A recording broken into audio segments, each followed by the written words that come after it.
भारत बांग्लादेश के संबंध अपने सबसे निर्णायक दौर से गुजर रहे हैं, सबसे चुनौतीपूर्ण दौर से गुजर रहे हैं।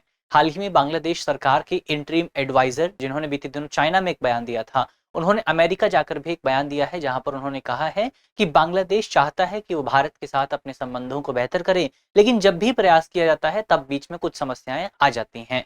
तो अब जाहिर तौर पर ये बयान अपने आप में काफी इंपॉर्टेंट है। पिछले दिनों जो घटनाक्रम हुए हैं वो घटनाक्रम काफी इंपॉर्टेंट है, और इस संदर्भ में बिम्स्टेक की क्या भूमिका हो सकती है वो भी काफी इंपॉर्टेंट है। तो आज इस वीडियो में हम इसी विषय पर विस्तार से बातचीत करने वाले हैं। तो इसी नोट के साथ करते हैं वीडियो की शुरुआत। और जैसे कि हमारी प्रैक्टिस रही है कि हम अपनी वीडियो जो है वो हमेशा एक सवाल के साथ शुरू करते हैं।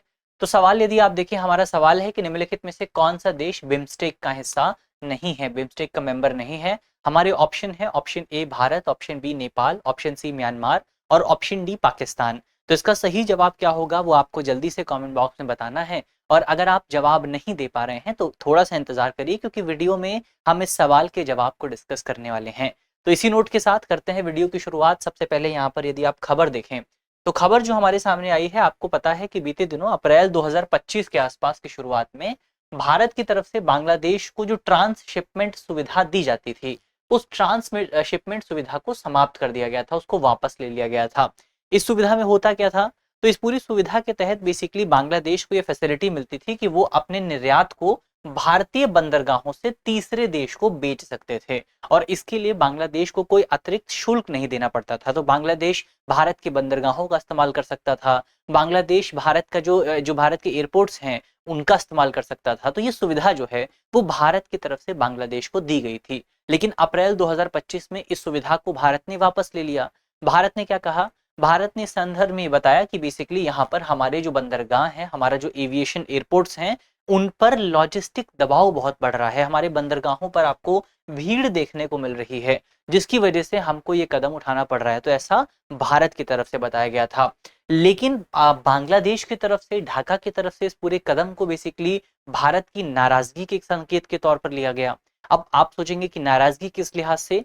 तो यहाँ पर इस पूरी घटनाक्रम से पहले बांग्लादेश की सरकार के जो इंटरिम एडवाइजर हैं वो बेसिकली चाइना की यात्रा पर गए थे, और चाइना की अपनी यात्रा के दौरान उन्होंने यहाँ पर आपके जो भारत का पूर्वोत्तर वाला इलाका है, ये अपने बयान में उन्होंने कहा था कि भारत का नॉर्थ ईस्ट क्षेत्र जो है वो पूरी तरीके से लैंडलॉक्ड इलाका है, और बांग्लादेश उसके लिए एक समुद्री जीवन रेखा के तौर पर काम करता है। तो अब जाहिर तौर पर ये बयान अपने आप में काफी गलत था। उन्होंने नॉर्थ ईस्ट को बेसिकली भारत से अलग कर करके देखा था, और बांग्लादेश को उसकी जीवन रेखा के तौर पर संदर्भित किया था।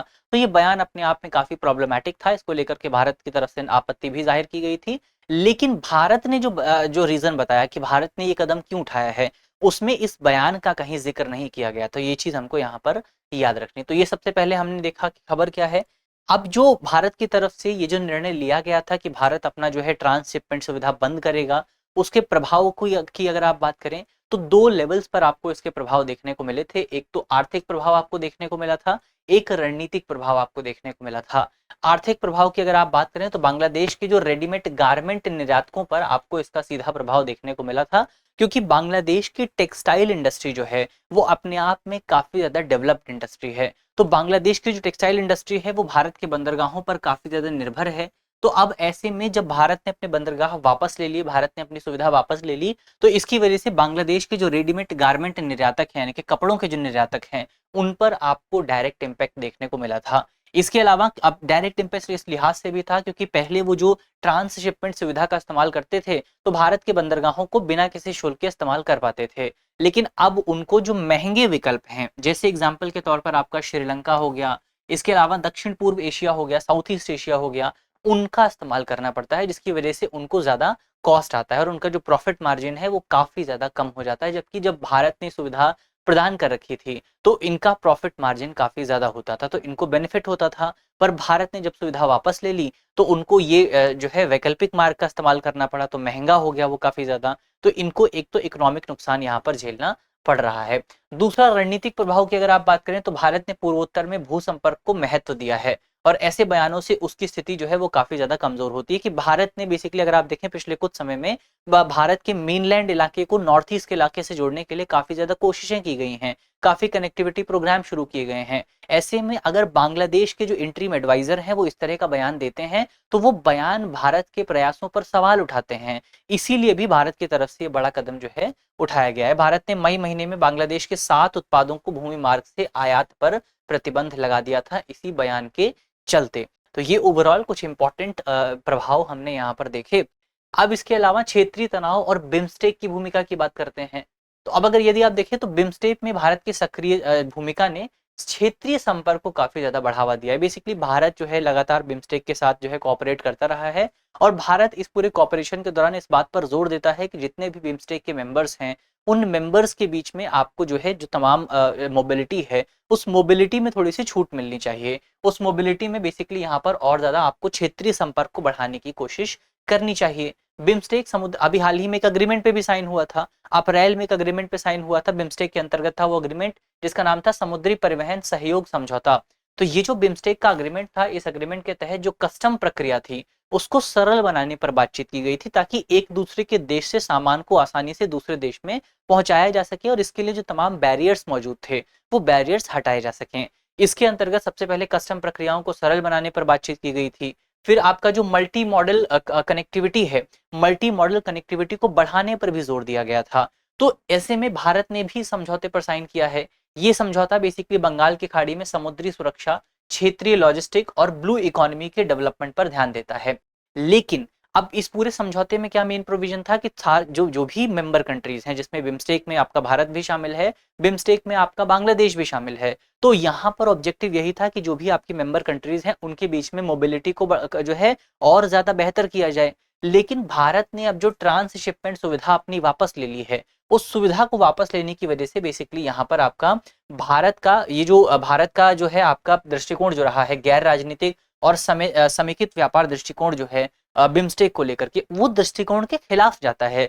क्योंकि इस समझौते में भारत बात कर रहा है कि यहाँ पर जो भी आपके बैरियर्स हैं उसको खत्म किया जाए और बांग्लादेश को भारत को खुद एक्सेस नहीं दे रहा है। तो इसको लेकर के कई जो आपके जो जानकार हैं उन्होंने सवाल उठाए हैं, जो जाहिर तौर पर भारत की क्षेत्रीय नेतृत्वकारी भूमिका जो है वो उस पर भी सवाल पैदा करता है। तो ये एक इंपॉर्टेंट यहाँ पर प्रश्न चिन्ह जो है वो भारत की पॉलिसी पर कई लोगों ने लगाए हैं। अब भारत के क्षेत्रीय नेतृत्व की अगर आप बात करें तो भारत के पास बहुत अच्छे और बहुत बड़े बंदरगाह मौजूद हैं, लेकिन केवल इन बंदरगाहों की मौजूदगी, केवल इस अवसंरचना की मौजूदगी भारत को लीडरशिप नहीं प्रदान करती है। अगर भारत को लीडरशिप चाहिए तो भारत को विश्वसनीयता प्राप्त करनी पड़ेगी, भारत को ट्रस्ट जीतना पड़ेगा अलग अलग देशों का। तो भारत का व्यापार सहयोग राजनीतिक परिस्थितियों के अनुसार बदलता है, तो पड़ोसी देश जो है चीन जैसे विकल्प की तरफ झुक सकते हैं। यानी कि जैसे भारत ने जो है आपका बांग्लादेश के इस तरह की सुविधा को खत्म किया, तो हो सकता है कल को चाइना जो है बांग्लादेश में और ज्यादा एंटर कर जाए। तो ये भारत के हितों के लिए नेगेटिव हो सकता है।